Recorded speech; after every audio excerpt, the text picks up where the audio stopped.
لو بتفتكر إنك شجاع، جرب تدخل المكان اللي رجع منه واحد بس على إيد الحياة والباقي اختفوا للأبد.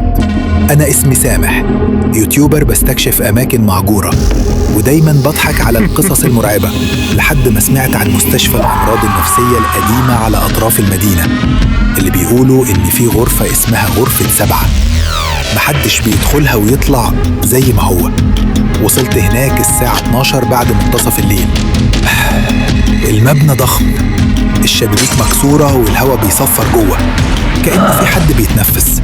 دخلت بالكاميرا بتاعتي وكل حاجة كانت هادية لحد ما سمعت صوت خطوات في الطابق التاني، رغم إن المبنى مقفول من 20 سنة. طلعت السلم وأنا بحاول أضحك على نفسي، أكيد قطط قلت كده. لكن لما وصلت لقيت باب حديدي نص مفتوح مكتوب عليه بالطباشيرة غرفة 7 ممنوع الدخول. وقبل ما ألمس الباب سمعت صوت همسة اسمي، سامح.